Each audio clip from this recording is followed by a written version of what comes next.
22장 39절부터 53절 말씀 한 절씩 교독하여 읽겠습니다.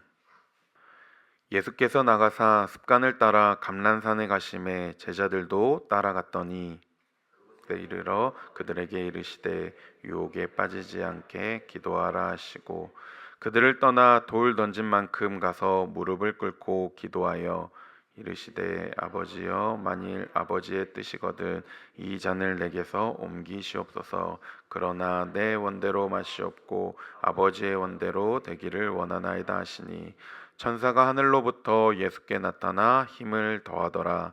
예수께서 힘쓰고 애써 더욱 간절히 기도하시니 땀이 땅에 떨어지는 핏방울 같이 되더라.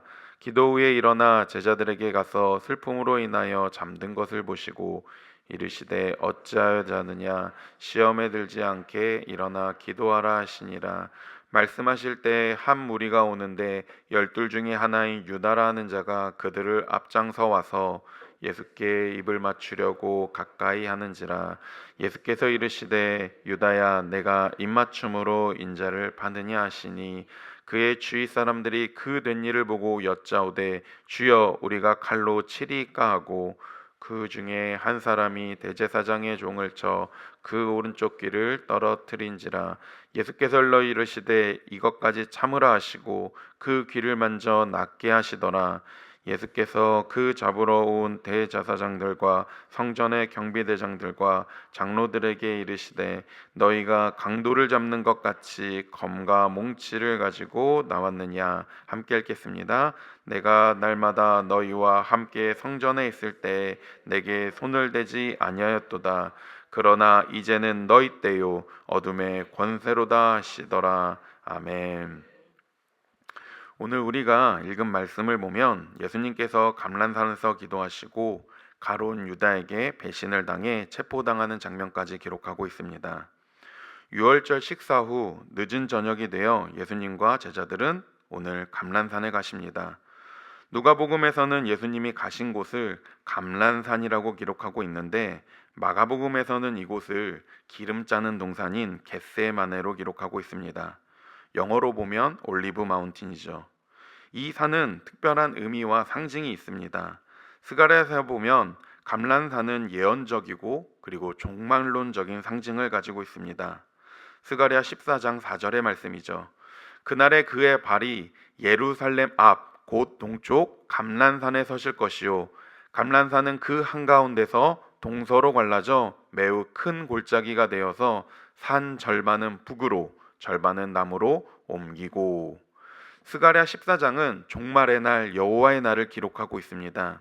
그날에 그의 발이 예루살렘 앞 곧 동쪽 감람산에 서실 것이라 말씀하고 있습니다. 하나님께서 친히 감람산에 서신다고 스가랴 선지자는 말씀합니다. 하나님의 임재가 감람산에서 일어나게 되고 산을 중심으로 동서로 갈라져 큰 골짜기가 생겨나게 됩니다. 이로 인해 북쪽과 남쪽이 갈라지게 됩니다. 이는 하나님의 심판과 구원이 분리되어 일어나는 것을 의미합니다. 하나님의 구원과 심판이 동시에 이루어지는 이 감람산에서 오늘 예수님은 고난 전에 마지막으로 기도하고 계십니다. 참으로 흥미로운 사실은요, 예수님이 이곳에서 습관을 따라 가셨다는 겁니다. 이미 누가복음 21장 37절에서 예수님은 낮에는 성전에서 가르치시고 밤에는 감람원이라는 산에서 쉬었다고 기록하고 있습니다. 예수님은 습관적으로 이곳을 방문하셨습니다. 오늘 말씀의 예수님은 이곳에서 이 감람산에 이르자 제자들에게 유혹에 빠지지 않게 기도하라 라고 말씀하십니다. 또 기도를 마치신 후 잠든 제자들을 모시고 시험에 들지 않게 기도하라 라고 말씀하십니다. 유혹에 빠지지 않게 기도하라고 말씀하신 이 말씀에 유혹이라는 단어는 46절에 나오는 시험에 들지 않게 기도하라는 시험과 같은 단어입니다. 즉 예수님은 기도의 시작을 유혹 혹은 시험에 빠지지 않게 기도하라 하시고 잡히시기 마지막까지도 주님은 시험 혹은 유혹에 빠지지 않게 기도하라라고 말씀하셨습니다. 이것이 주님이 제자들에게 요구하신 기도였습니다. 그러나 안타까운 사실은 그 시간이 도적같이 이르고 있었지만 제자들 중 누구도 이 사실을 감지하지 못했다는 것입니다. 그래서 이 본문에서 가장 중요한 포인트는 단연 기도입니다. 하나님 아버지의 원대로 되기를 원하는 기도죠. 다른 복음서와 달리 누가복음에는 예수님의 기도에 대한 기록들이 강조되어 기록되고 있는데, 특히 오늘 말씀에는 기도의 내용이 다른 본문들과 달리 매우 구체적으로 기록되어 있습니다. 그런데 예수님이 기도하는 모습과 예수님이 기도하는 기도의 내용을 보면 하나님 아버지의 원대로 되기를 원하는 기도가 결코 쉬운 일이 아님을 우리는 보게 됩니다. 먼저 예수님의 기도에서 보여지는 모습을 보면 예수님은 무릎을 꿇고 기도하십니다. 기도하는 가운데 천사가 하늘로부터 나타나 예수님께 힘을 더합니다. 또 예수님의 기도가 얼마나 기도가 간절했는지 44절에 보면 예수께서 힘쓰고 애써 더욱 간절히 기도하시니 땀이 땅에 떨어지는 핏방울같이 되더라라고 기록하고 있습니다. 십자가를 지시기 전 예수님의 기도를 보면 예수님은 기도하기 위해서 무릎을 꿇을 수밖에 없었고, 또 하나님 아버지께서는 천사들을 보내시어 예수님의 기도에 힘을 더하여 주셨습니다. 십자가의 고난과 십자가의 죽음이 얼마나 두렵고 감내하기 어려운 일이었는지 예수님은 기도에 온 힘을 쏟으셨습니다.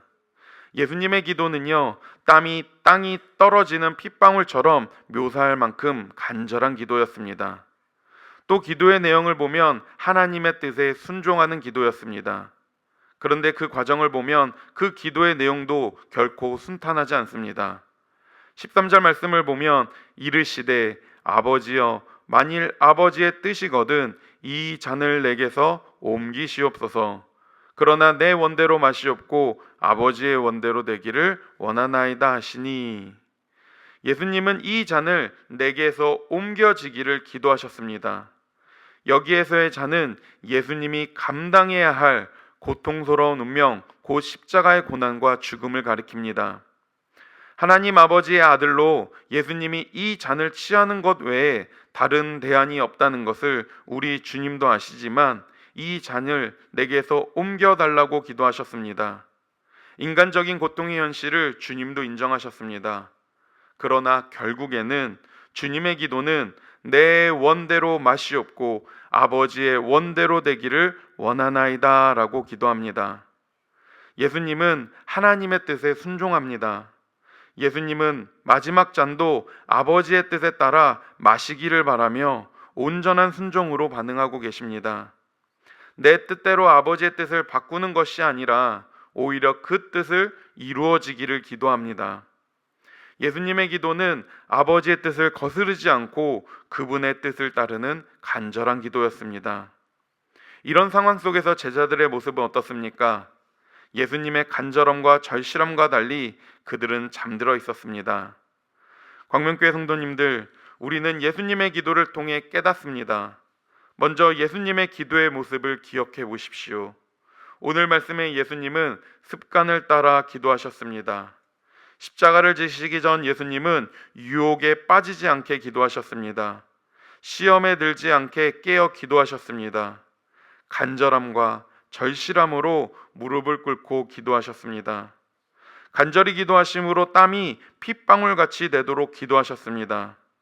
예수님의 기도는 힘을 다한 전심의 기도였습니다. 그렇다면 우리의 기도의 모습은 어떠해야 할까요? 삶의 문제가 있다면 그 문제를 놓고 힘써 기도해야 합니다. 주님 오시는 날까지 깨어 기도함으로 영적으로 잠들어 있지 않아야 합니다. 따라서 오늘 우리가 나온 이 자리가 예수님처럼 습관을 따라 나오는 기도의 자리가 되길 간절히 원합니다. 삶의 문제를 놓고 주님 앞에 내려놓고 간절함으로 나아가는 시간이 되길 소망합니다. 이번 한 주간에 예수님의 고난을 묵상하며 그분과 함께 시험에 들지 않게, 그리고 유혹에 빠지지 않게 간절한 마음으로 기도하기를 원합니다. 그렇다면 예수님의 기도의 내용을 보면서 우리의 기도의 내용이 어떻게 달라져야 할까요? 오늘 말씀의 예수님의 기도는 나의 뜻을 이루는 것이 아니라 아버지의 뜻을 이루는 기도였습니다. 예수님 또한 우리처럼 고난과 죽음에 대해 감당하기 어려워하셨습니다. 이 잔을 내게서 옮겨달라고 기도하셨습니다. 그러나 예수님의 기도는 거기서 끝나지 않았습니다. 결국에는 하나님 아버지의 원대로 되기를 간절히 기도하였습니다. 따라서 우리의 기도의 내용이 무엇을 구하는 것으로만 그치는 기도가 아니라 하나님의 뜻을 구하는 기도로 끝이 나야 합니다. 나의 뜻을 이루는 것도 중요하지만 더 중요한 것은 하나님의 뜻이 이루어지도록 하나님의 나라와 하나님의 통치가 이 땅 가운데 이루어지도록 기도해야 합니다. 믿음의 성숙은요, 하나님께 맡기고 하나님께 순종하는 겁니다. 이 새벽 기도 시간 하나님께 맡기고 하나님의 뜻을 이루는 기도의 시간이 되길 간절히 기도합니다. 나의 욕망을 이루는 기도 시간이 아니라 하나님의 뜻에 나의 뜻을 맞추어가는 기도 시간이 되길 소망합니다.